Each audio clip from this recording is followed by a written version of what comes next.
December the 11th. Remember that day, everyone. Yeah. So today's guest is Lathan, who is a mentor at Manchester City in the community. Is that correct? Yep. Welcome. Thank you for coming on. Yeah, okay. Also, author of FC Tyro. Yep. I tell you what, for our audience, can you tell us, who are you? I'm Start just from the early career. also from young me. Yes. Just a normal kid, born and raised West Side, Manchester, South Manchester, for those that know it. I'm just a normal kid. Used to grow up, hang around the area, play football, go to school in the same area, go to the local adventure playgrounds, etc. You started to do really well in football, didn't you? Yeah, that was because I didn't actually start playing football until I was in about year 9 or something. But I've always played football in the street with my friends and whatnot. Okay. It's when I got to year 9 that I started going myself and played for a team called Fletcher Moss. Okay. And when you was growing up in Moss Side, was there anything else that you were doing before your career? No, really, just school, home, youth clubs. As I got older, different youth clubs. I remember youth clubs back in the day. Yeah. I used to go to one, and we all actually really enjoyed it. We were a good get together. Yeah, we used to have a good one called the Powerhouse. Really? That's on my side, yeah. That's when we got to high school and everyone started going there, and then that one was good. Okay. Yeah, so in childhood, lived with both parents, mum and my dad, my 2 brothers. My sister moved out when I was young, so I don't really remember living with her. But yeah, just good upbringing, normal upbringing, just playing football in the area and just doing what kids do, going to the youth clubs, etc. Nothing out of the ordinary. Okay, so you were obviously really, really talented at football. Yeah, I got into football late. I didn't start playing football until I got to like year 9. Played for a team called Fletcher Moss. Is that in the local area? Yeah, and then a couple of years changed to another team called Charlton Sports, where a few of my school friends played for. Went on to there, and then went to college. I went to Stockport College. What did you do at college? A football coaching course. Yeah. I can't remember the full title for it, but a football coaching course but we had a football team as well, so we used to do the coaching in the morning, and then after college train like 3-4 times a week. And did you enjoy that? That was good, yeah, because it's just football every day, really. Yeah. And then obviously you do your English and maths here and there, but it's just football every day, so I enjoyed that one. And what did you get from that? It was a MVQ level 2 in football coaching. What's that? It was alright, but it was thingy. So in this process, you was obviously you were 16 to. How long was you in college for? I done 1 year. I done my first year in college, and then the second year dropped out. Did you? Yeah. Okay, why did you drop out? That's the times where I started getting older now, and then with a lot that was going on the streets, And then got drawn into that. by the sounds of it, you got into the wrong crowd. I don't say the wrong crowd. Yeah. I just say I made bad decisions myself. Yeah. If other people around me made bad decisions at the same time, then Yeah. we're just all making bad decisions. The wrong crowd's like, You transplant them. Yeah, I get that. So it's one of them. But So you had this career with football, and then you went down this other path. Is that how it went? yeah, off? so what a lot of people don't know is, so I've always played football from year 9 onwards, playing for teams and that. It's when I lost one of my friends in 2006, is when they say gangs, innit? We didn't look at ourselves as gangs. We was just looking at it like vigilantes more so than gangs. We felt like a wrong was done to us, kind of thing. Did your friend die from an attack? Yeah. He got murdered in 2006. Sorry. Yeah. To hear that. So from that, it was, by this time, I've not played for a professional football club. It was after that, I think it was like a year later, 2007, where I went to Stoke. So then I'm playing football out of the way. But get out of the way, so it's a bit... Did you move to Stoke? Yeah, I was staying in Diggs. Okay. So that's where the house you with a family down there. But then weekends, I'd just come back because it was just... And then was you just doing the same stuff? Yeah. So you were living a double life? Yeah. Obviously, we asked you these questions and in your form, and you said Like that really stood out, that you felt like you were living a double life. You were going playing football, professional level. Yep. And then on the weekend you were doing this. Yeah. How did you keep up with that? It's weird because I felt more comfortable Yeah. back in my side than I did in Stoke. Really, if I know now, I would have just stayed in Stoke. I would have just stayed in Stoke, concentrated on my football, come back every now and again, not every single week. Every time I got a day off, I used to just come back. Did you? And then go back up there the next day. And make a mistake and then think, shit. From Stoke, what happened after that? Yeah, so I ended up getting released just before the season even finished at Stoke. So I didn't even complete a full year there. But and is there any particular reason for that? Is it because they knew what you were doing? What the manager said to me was, you don't feel like football's like my full priority. Right. So I don't know if that's because they knew I was going home every other time or whatnot.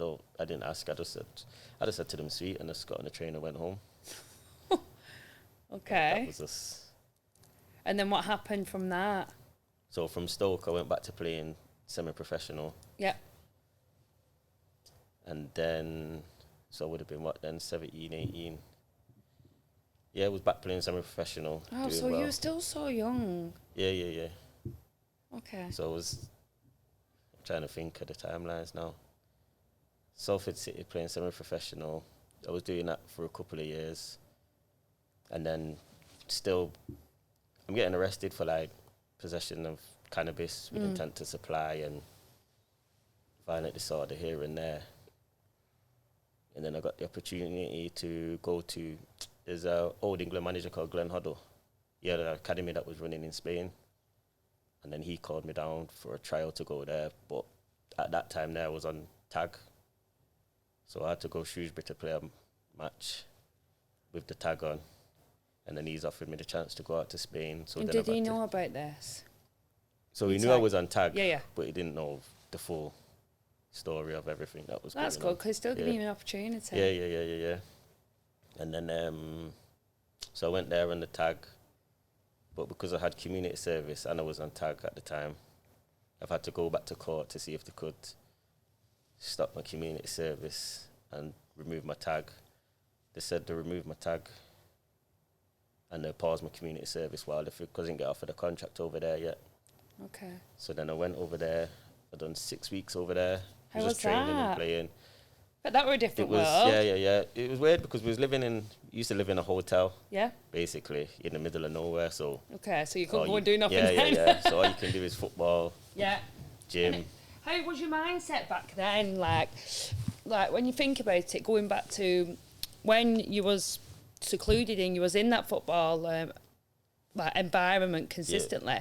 How was that compared to being at Stoke, where you was able to go back to Moss Side and stuff? So with the Stoke one, because you're in digs, you're living with like another family that you've not grew up with. Yeah. So you don't feel. I used to go to Stoke. I used to just go straight to my room. When I'd finish training at Stoke, I'd go training, go home, and then just be in my room, just watch telly and lie down. I'd come down for dinner, straight back up to my room, wake up, go training again in the morning. Yeah. So I used to just try and stay out of the way, not because they were bad people. You just don't know them like that. So I just used to try and stay out of the way. So then, when you was in Spain, how did you feel when you were surrounded? Because you would have been surrounded by other footballers. Yeah. So it's weird because we used to live in like little villas. Yeah. But all like, so the hotel was not down the road, but in the same facility. But then all our villas would be in a row. like down, Yeah. So we'd have like 3 people to a villa. So because you live in with other footballers and people your own age, and so everyone's just trying to pass the time, but just catching joke and just. That's good. Yeah. So then I do believe in this saying, you were a product of your environment, and when you're surrounded by like-minded people, you become more like them. Is that something that you found? I feel like I'm the same no matter where you put me. Though. Yeah. I'm just laid back. I just chill. I just talk about football a lot. Even in that environment, it's just because of what was going on at the time. Did you feel better being in Spain than Stoke? Yeah. Or them. No, my side's always home though, innit? So it's hard to say. Yeah. Because I've got all my family there, nieces, nephews, everything. But Spain is just, the weather's nice all the time. It's Can't just help but wake up with a everything's- smile when you wake up yeah, in Spain. Everything's there. You can just go to the pool if you want. Yeah. Basically living, it's like a 4 or 5 star hotel that we was in. Wow. Yeah. Okay, so go on. What happened after that?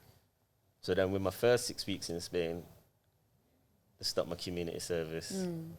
So then I've come back to England for a 2 week. So we used to do 6 week blocks, 6 weeks, back for a week or two, back over there, 5 to 6 weeks back.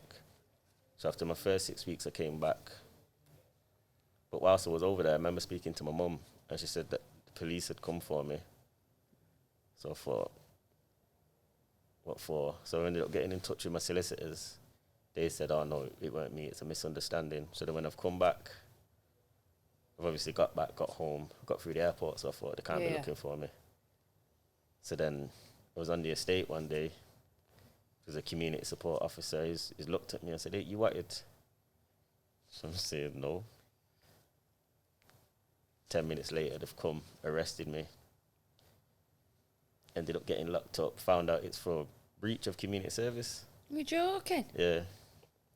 So then, because I had a suspended sentence at the time, They remanded they've you. ended up remanding me and then activating my suspended sentence.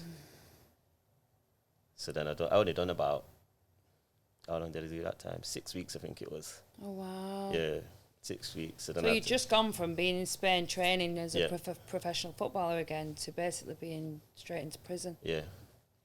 And how was your mind then, and how was you?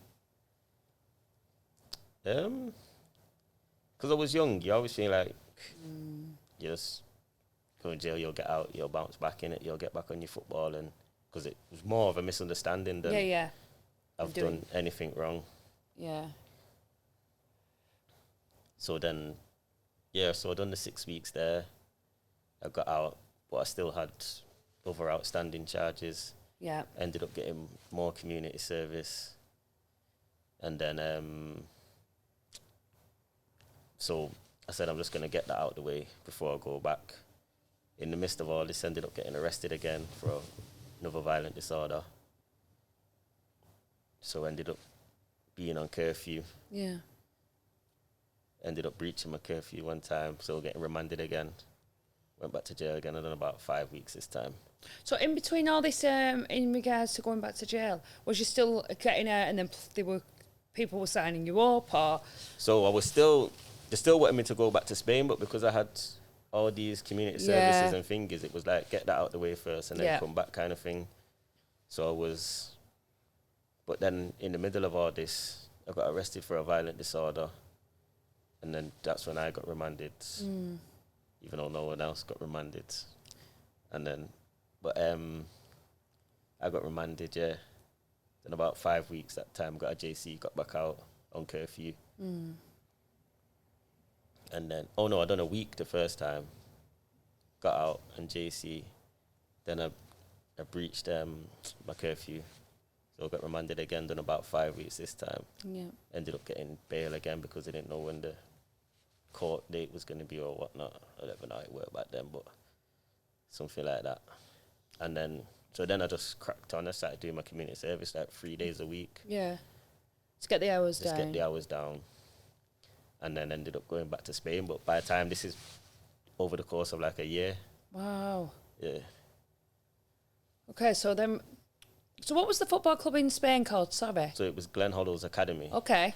But in the year that I took out, they ended up being affiliated to like a Spanish, I couldn't tell you what league there was in. Yeah. Probably like 3rd, 4th tier Spanish team. Okay. Whilst I was out. So then when I've ended up going back, they're already affiliated to this team now. So we could start playing like league games now. Okay. Yeah. Did you enjoy that? Yeah, it was good. But then, so I went over there. I think I ended up going in November. But because of you could only register in January, I think it was. So I just had to train. I was unfit anyway by the time I went back. Ended up training up till January. Finally signed on. Played a few games. I've probably played about 5 or 6 games. And then there was disputes with the hierarchy between money and whatnot. And we ended up moving the academy back to England. Okay. So we was training and doing the same thing, but in Maidenhead, down south somewhere, just outside London. So we was doing the same thing down there, where it's just but we're in England now, so you could go home probably on the weekend or whatnot. And is that what you did again? Sometimes I just go in London and stay with some family down there or whatnot, but not as much as when I was at Stoke. Yeah. So, but yeah, just playing friendlies there. By this time, I'm getting to like age of 20 now, 21, and then it's one day I just sacked it off. I just said I'm just gonna go out to Manchester and just try to work my way up, playing semi-pro, and then work my way up that way, because this way it was just. So after the Glen Hoddle Academy, I've sacked that off. Just one day, just decided I'm just gonna go home. I didn't even tell them or nothing. Just say anything. Did you not? Just jumped on the train and went home, and then. And why was that? Do you think you just had enough? I just had enough by then. It was just felt like everything was stagnating. Wrong decision, but in my mind at the time, it just felt like everything was stagnating, and we're progressing. So I thought I'd just go back, play semi-pro. You would have got more money, and then work your way up the leagues that way. But then I ended up coming back, saying I'm just gonna. It was like could have only been like November again. So I said, you know what, this season's a bit of a write-off. So I signed for another semi-pro team, but I weren't taking it seriously. You must have been God. I reckon I was, yeah. Yeah, I think you are too. Yeah. So, I was signed onto another semi-pro team, but I weren't taking it seriously, so I weren't playing that much. And then that Christmas, that incident happened, what I ended up going to prison for in the March the next year. And then, I got locked up in the March that next year. Was on remand for a year whilst all the trial and all that was going on. And then I got 14 years, 8 months. So then I was already there then, so I had to do that. But did you serve that full sentence? No, I done half of the 14, so I done 7 years, 4 months, something like that. Okay, and while you was in there, obviously when you're inside, you reflect and you want to become better. Yeah. And by the sounds of it, that's what you did. Yeah, it didn't happen straight away. Yeah. When it first happens, you're just like, oh, well, you're just going to go gym, you're just going to finger. It's only when they started moving me. So when we was on remanded, there's loads of us in the jail, you're seeing people all the time, then you move out the way. And then you're still young, you know, you still got that kind of mindset, but then years down the line, that's when you start to think, this is a waste of time and this is stupid. Did you reflect? Did it make you reflect a lot in regards to what you actually did have on the outside? When Yeah. Okay. So and then what next? Because you learned a lot inside, didn't you? Yeah. So I don't really do workshops in prisons. I don't really like it. I'd rather just go education or just do something that I feel like going to benefit me better. So I used to just do a lot of education courses. I met a guy, African guy, he was doing an open university course. He was showing me about all that. And there was only one sports course that you could do, sports fitness and management. Okay. Because I was sport and thinking, I thought I'm just going to apply and do that. So I just got on that and then was doing that I started that in started it in Dovegate, so it must have been about 2013, end of 2013. Yeah. And then just did that for the rest of my sentence, really, yeah. And did you find that really, did you enjoy doing that? Did you have a plan of action for when you was coming out? So, because it's different courses, there's different segments, like more the management side of it and how to run a sports, that weren't really for me. More learning about the gym stuff and that's more for me. So it depended on what module you're doing at the time. Okay. That's kind of what it is. So going to now what you do, you're a mentor now with the young children at Manchester City in the community. Yeah. Is that what? So when you got out of prison, did you go straight into this, or was it what happened when I got to transition? Open prison, I was doing my coaching badges whilst I was in open prison, so I was going out to do them, and then I was looking to do mentoring in football. I didn't know how I was going to get my way in.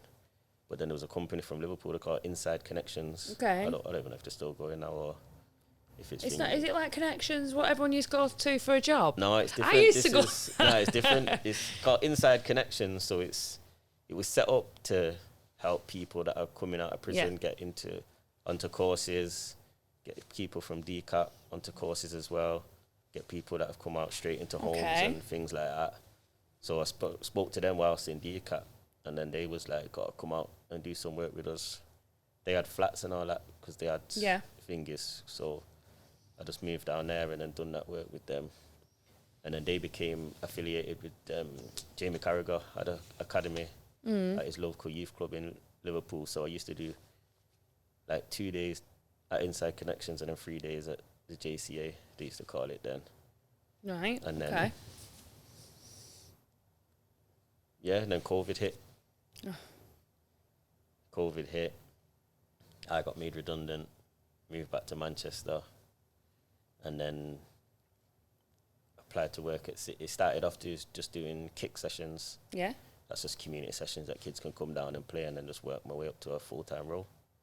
I mean, it sounds fantastic at what you're doing now, and you're obviously helping so many people, so many young people. Yeah. That must be rewarding.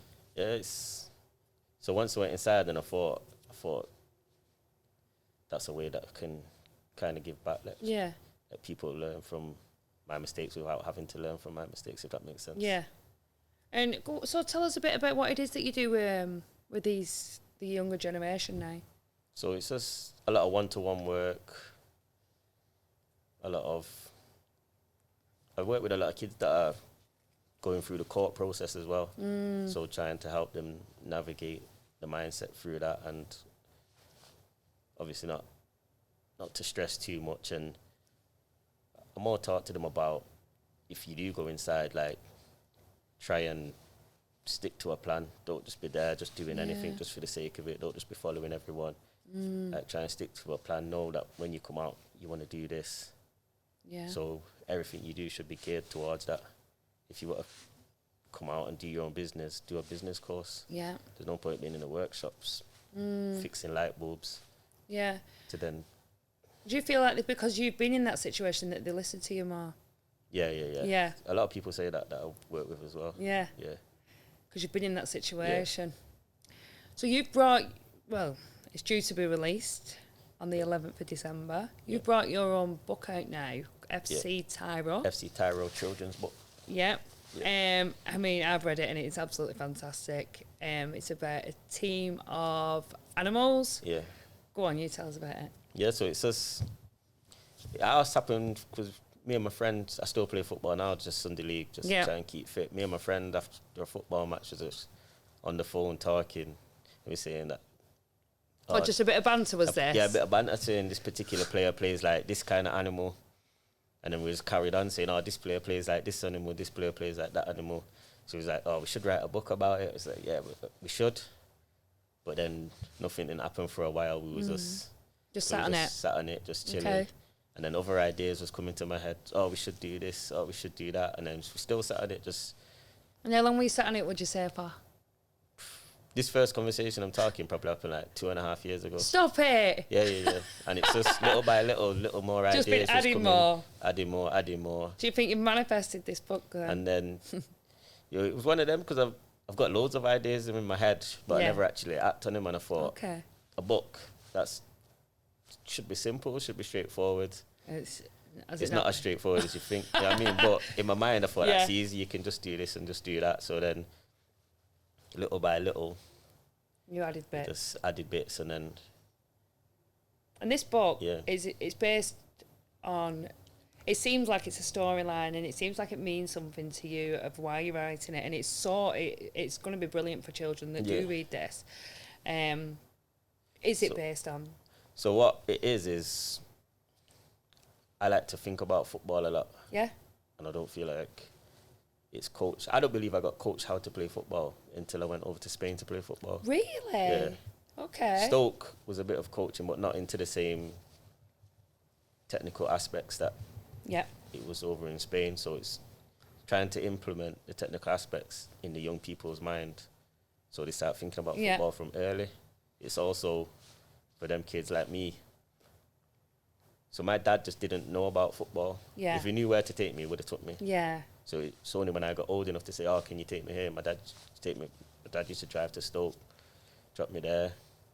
Okay. Anywhere I've got football, my dad would go and take me or whatnot. But it's just until I got old enough to say. So this is a book for them kids that ain't at football, but they like football. Yeah. They ain't got someone to take them football, but they love football. So Yeah. they can kind of learn about football before they even end up at a football team. Okay, but there's a bit of a storyline in the book as well, isn't there? Yeah.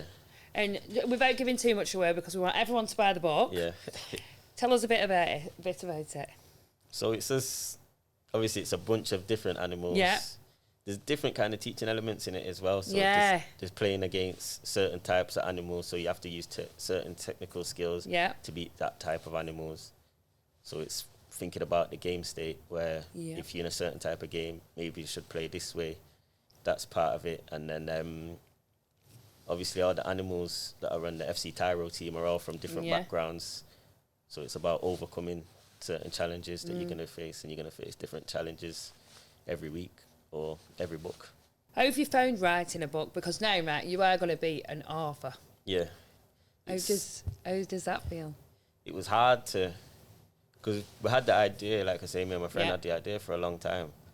And it's like, how do you start? What's the first word? What did you do? You know what I mean? Did you make bullet points? So we knew kind of what the book was going to be about. Okay. What was going to be in it, the type of characters that was going to be it, the storyline, obviously, to come up against so certain challenges. So like brainstormed first. And then, so they're going to overcome certain challenges in this. Yeah. But it was just actually starting it, like, how do you... Yeah. Because I remember in school when you write books, you used to start with Once Upon a Time or whatnot, and I think you can't start a book like that. So it's just... Yeah, we just... And then one day, it just come to us again, just like you say. And then we just thought... Because it's half like a football match report, but half like commentary and half like a book, so... Yeah. I mean, the meaning behind it and the storyline is fantastic, and kids will benefit from this, and they'll learn a lot from it. Yeah, I did also notice, this isn't just going to be a one-off, is it? No, it's going to be a series of books looking at the different technical aspects, different ones. That's exciting. Yeah. And what are the next steps for you? So this book should be out December the 11th, God willing. And then, remember that date, everyone. Yeah, just keep pushing it. Yeah. I'm on Instagram pushing it and all of that. So just keep pushing it and see if we can get on board to help. Yeah. And then... Do you have sponsors and things that are involved in the book? Yeah, so that was another thing that I was unaware of when I first started writing about the cost of a book. Were it really expensive? A lot more expensive than what I thought. Okay. So you had to get sponsors. I had to get creative and think. Right. Actual football teams have sponsors, so let's get some sponsors on board. So we've got a few sponsors. I've got about... I don't want to list them now and leave someone out or whatnot, but but we've got a few sponsors on board that helps contribute to ours and got the cost down for us. Another one of the sponsors was, so I've got a big family, and we've got a family fund where everybody puts something small like £2 a month in, and then one of the family can pitch a business idea to the rest of the family. Yeah. That's brilliant. Yeah. So I borrowed some of the money out of there to... I love that. Love it. Yeah. It's proper as well. You have to do a proper application. Do you? Yeah. It's not my just, gosh. You don't just go to them and say... I want that money. Can I have that money? Yeah. You got to do, and then the family all come together, then they vote. That is brilliant. Who thought of that idea in the family? It's my big brother. I've got a big brother from Birmingham. That's fantastic. Like, for someone to think, right, for us to all help each other. Yeah. If anyone has an idea, we've got a pot here. Go for it. Go for it, man. Yeah. Love that. Yeah. That's cool. So, Lathan, you've told us everything that you've had going on in your life. What are the 3 life lessons that you swear by now? One's just don't stress. You seem like a proper chilled guy. Yeah. I like this all the time. I'm just chilled. So one's just don't stress in it, because what will be is always going to be. Yeah. The other one's sometimes in life, the lessons that you have to learn ain't necessarily for yourself. So I've learned certain lessons. It might not be for me. I've got nephews that play football now. I've got kids that are mentors. So them lessons I learned are for me to pass on rather than let them go down it. that path. Yeah. And then do just for free. Yes. And then what's the third one? Oh, just try. Just try things. Try things. I never thought I would have written a children's book. But that's some accomplishment as well. Well done. Yeah, that would have never crossed my mind, but just try it, innit? And have you enjoyed doing that? Yeah. Have you? Good. So obviously the slow bits at the start are slow, but once it starts picking up, and then now when I'm in the community and that people are like, that's big that you've written a book. Yeah, it is. Yeah, like thingy, so them bits are good. It's exciting. But what I'd say to people is just don't be scared to try new stuff. Yeah. And use the skills that you've got. So my life's always been football, so try and keep things... Something that you enjoy doing. Something that you enjoy doing, but it can be different, if that makes sense. Yeah. So I love football, so I've read a football book. I won't just write books. I won't just write a book about... No, it's got to be something with passion. Yep. That's where it comes from. Yeah. So you've got these books. Well, the first one's going to be released on the 11th. Then there's going to be a series of them. Next, film, TV. What's next for you? Hey, just keep working, get the series of books out, and just keep doing the work that I do, working with the young people, and then just cracking on and see where it takes us. Brilliant. Well, thank you for coming on. No worries. Thanks for having me.